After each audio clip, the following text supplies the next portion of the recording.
Hi, I'm Dan Smith with the Sacramento Bee Capitol Bureau. I'm here with Laurel Rosenhall, who has been covering the 6th Senate District race for us pretty much all year.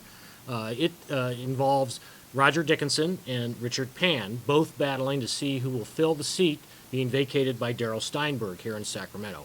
Both of them are Democrats. A lot of money was spent on this race, and the Capitol community kind of took sides. Can you tell us sort of how that broke down? Well, yeah, there was a lot of money spent in this, and Richard Pan, who is a doctor, had the support of the entire medical community: doctors, dentists, hospitals, healthcare worker unions. He also had a lot of business backing from other interest groups as well, including real estate interests, oil companies, and insurance companies. Roger Dickinson, on the other hand, a lot less money was spent by outside interest groups to help him, but he did have support from the trial lawyers, environmentalists, nurses, and optometrists. Okay. And there was some particularly nasty mail that people in Sacramento got in their mailboxes over this race. Can you tell us what those issues were about? Well, these outside groups were doing a lot of advertising, a lot of negative advertising, and they were really hammering Roger Dickinson for the time he spent on the Board of Supervisors, on the Sacramento County Board of Supervisors. He was on the board for 17 years. During that time, the grand jury did many reports that had negative findings, particularly about CPS, which is supposed to take care of That's vulnerable Child Protective children. Services. Right.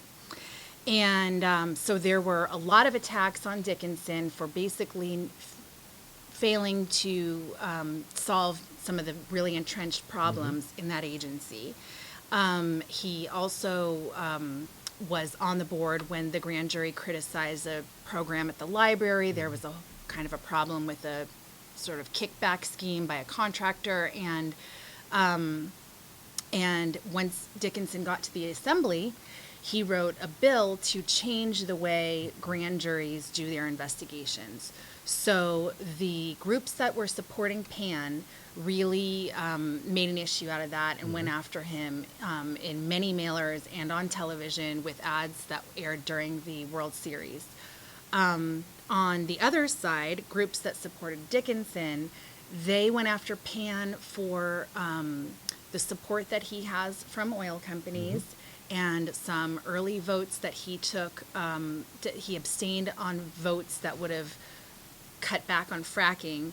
But they also attacked him over his residency questions, which was something that another reporter at the Sacramento Bee had discovered, that he basically kind of fudged his address when he ran for his second term in assembly.